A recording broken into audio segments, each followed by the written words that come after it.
Hello. Welcome back. Welcome back. I'm not sure if people are understanding Tantra or just getting more confused by listening to us. But if you're confused, I think it's a good totally thing. fine. It's a good thing. Yeah, I'm confused too. The thing is that Tantra is more about experiences than the academics teachings. For me, it's very confusing because you know that I like to categorize everything and understand everything and you get like my list of books and the right words and everything. For me, Tantra is like trying to explain the love that you have for your dog. Is you explain it, but people start to think that you're queasy or that you're, oh my God. Yeah. It doesn't make sense. But when you have a pet, and I know people over there are going to understand that, it's like, okay, no, this is serious. This is something that I will dedicate myself in a certain way. I am going to take care of this. If I need to pay vet bills, I will. It's a kind of devotion that is there and that you can only learn from experience. I can tell you what it is to have a dog, but unless you have a dog and you share a decade of your life with a dog, you're not going to understand what it is. We give a try, but I think that people need to experience that. Yeah, I think also when we talk about Tantra and use that term, it's almost like, okay, we are going to talk about Tantra now. But I think what's most important for me is to understand that it's more like a way of living. And I think because now we are teachers who are having our own teacher trainings, we are studying it from a more academic. Yeah. But we don't really go in our daily life and say, yeah, I am a Tantra practitioner. Or I enjoy life, I would say. Or I have never been to any Tantra events or workshops or anything. But what I see is that people that are drawn to it, when it comes to me and friends and women, I find these women that are drawn to, especially women that are coming to me after we have been teaching something. I feel like they are very strong. They are rebels. They are passionate. They feel like maybe they can't be themselves fully. And every time I mention a little bit about sexual energy, you can see which one in the room that are like, I feel this. So I think if you are a strong, powerful woman and you feel like you need to lower yourself. Okay. Yeah. That you need to become more submissive in a sense? Yeah, maybe, yeah. Or sometimes you feel like you can't dress in a certain way, or you feel like if you dress very feminine, or you can use the word sexy, or you just feel like you can't do that because of the stigma around sexual energy. And I feel like also why I call this podcast The Rebel Path is I feel like I've been having to open the doors in you needed to break different traditions and to be able to express yourself. Yeah, and I was always asking questions and I was always questioning everything, and it brought me to trouble too, and it's been hard. But what I gain from it is that I'm true to myself, and I feel like I just experience more true experiences rather than go through life copying others or just following a path. Because in that sense, if you go for the Shiva Shakti thing, to be able to expand your consciousness, you need to live the experiences. That almost like you have to live on the edge. Yeah, you need to challenge things. Yes. And I think a lot of strong women that feel like they are challenging things and maybe their spirit gets broken. And I think that's why some people can feel like this Tantra thing speaks to them, because it's a place where they can be free. They can be free spirits. That's what I wanted to get out there. So, okay, back to the women behind Buddhas. What I loved about my teacher is how he opened a world for me with these spiritual beings, female Buddhas. Why do you think that women are the protagonists in Buddhist Tantra? In Hinduistic Tantra happens also, but I would like to know more about why do you feel that women are in the center of the stage in Tantra? I think that's divided because I feel to this day that the females, they are not in the center as they should be. When you talk about Buddhism or Tantra in general, it's always a man that you think of, and you have these famous characters that are men. But when you study deeper and when you go to the real teachings, and like my teacher, he was the one explaining me about these female figures. I didn't know that you had these amazing women that was actually behind. Yeah, I believe that enlightened, when you see it in the Buddhist and in the Hinduistic perspective, enlightenment comes from the woman teaching the man. Yeah. In Hinduism, women are in the center stage because they are the ones delaying pleasure and being in the heightened energy. In Hinduism. Yeah. It's like, okay, to harness this amount of energy that you need to enlighten yourself is like creating some friction between two sticks. Yeah. And generating that heat that needs to be into the higher chakras, you could say. This is why the chakras are so related with the tantric practice, because you connect in some practices, you create this sexual energy and harness it to bring it into your mind so you can enlighten yourself. And the one that puts the brake and regulates how things are, that know how to keep the male engaged and at the same waiting, is the experienced women. So there is no possibility of enlightenment if the woman wasn't saying, okay, step down. Yeah, you have to hold back a little bit. You had to hold back a little bit. To harness the juice. Yes. Yeah. When it comes to Buddhism, I will not go out and make an official statement of the female role in Buddhism or in Tantric Buddhism. I can share my view. And yeah, of course. Yeah, when I was studying or practicing with my teacher, he was always talking to me like I was the enlightened one.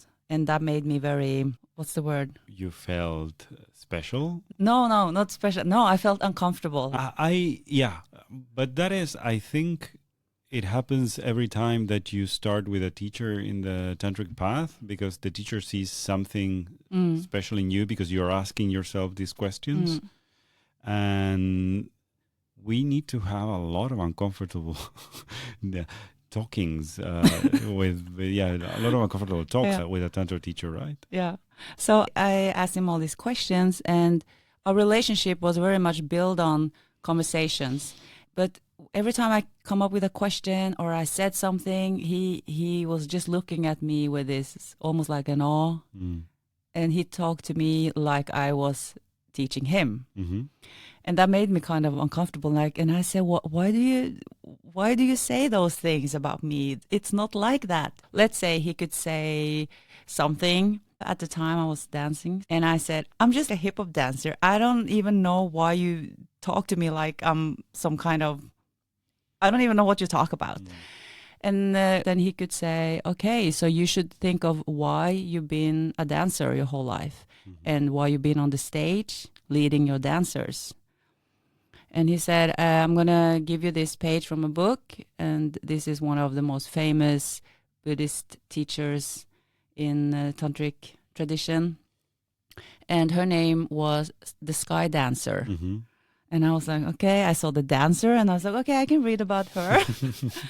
My essence of the female part is because of the Vajrayana Buddhism, they say that it's a diamond path. It's the fastest. The fastest. And I like to think that one part of it is that we female, we have this ability to just cut through. And I also read that you cut through illusions. And when you have a woman telling you, or it can be, again, we talk about woman and man, and because you are with a man, sometimes I'm like, okay, if it's a woman or a partner, but that female energy, or female energy is relational. It's Yeah. like They are like, you cut the crap now. yeah, and it's whoop going into the deep shit instead of going around and Yeah, and I think it's many aspects of this. One aspect is when someone is telling you, this is how I look at things with a very clear, honest, pure way, you know it's the truth. If someone is standing in front of you and just saying, this is how it is, you can be ready to take it in, or you can be ready to walk away. Yeah.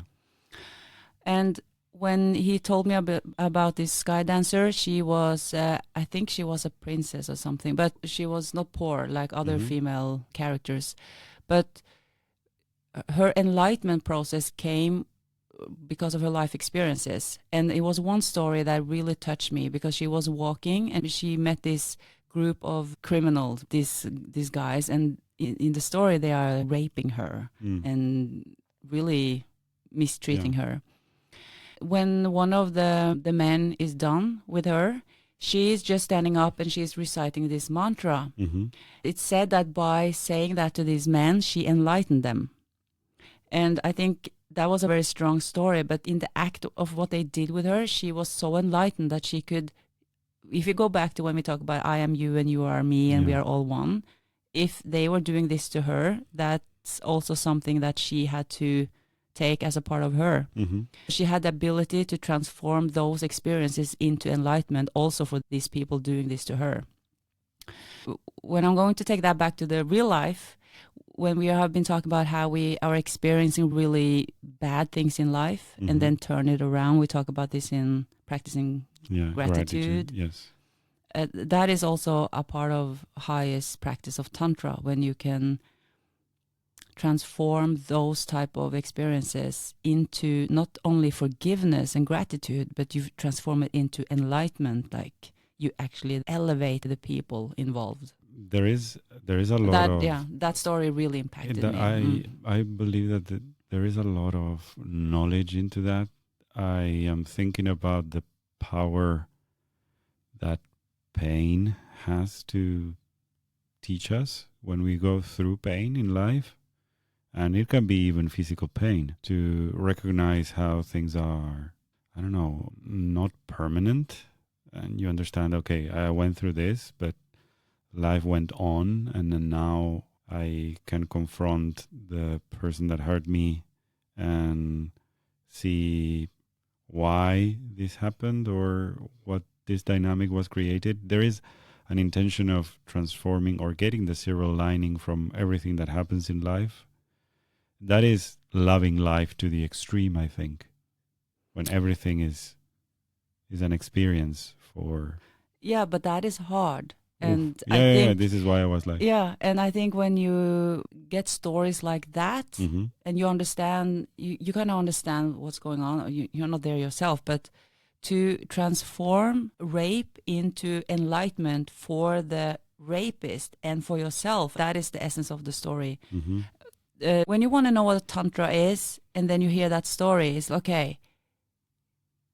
When you come to a place where you feel so much love and you have a capacity that is beyond yourself, beyond your body, beyond you and the other, to reach that, it's kind of part of the tantric practice. Now I'm going a little bit deep here, but... I believe so. And also, I think that for men in general, it's harder to work with our emotions.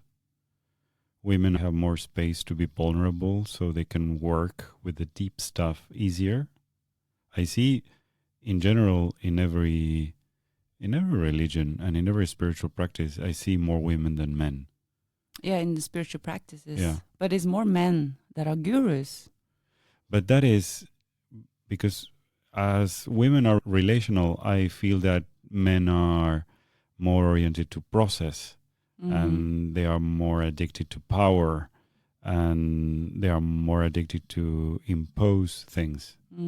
So even though Catholicism has, I don't know, I heard somewhere that it was like 75% practitioners were females.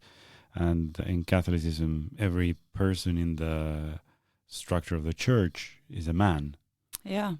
So it's really funny when you go to a Catholic mass and women going out with the baskets to get money from the people that are present in church, and then they give this money to the man who is in the atrium.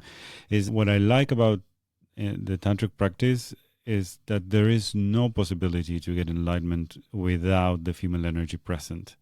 For many people, is the female energy on the female form, but it doesn't stop there.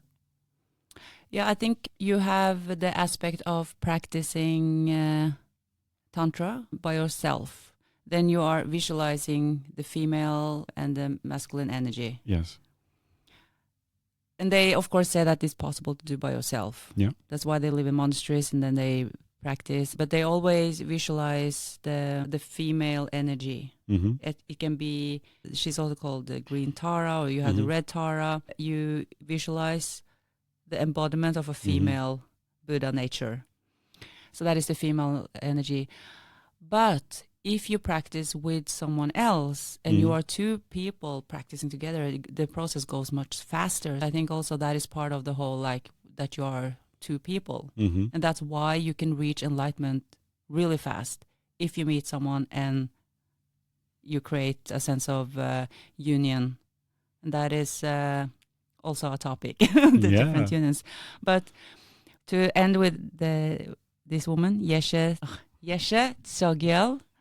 Yes. I'm so sorry if I don't pronounce it right, but you can also call her the sky dancer. And Dakini, if you want to know more about the Buddha nature in a female practitioner, they're also called Dakinis. I feel like it's a lot of small Dakinis out there that needs to get the light back on and see that you have other people that are going their own path. Don't feel ashamed when they want to do, maybe they want to take choices that are not the same. I think for me, it just helped me empower myself and know that I can take my own choices instead of feeling ashamed of what I am and who I am and how people react. As long as I know that it's a good intention behind what I do. And yeah, I feel there's so much more I want to talk about the female figures in Buddhism, but we can tell more stories in next episodes. I think that is an excellent take on this talk about recovering the divine in you.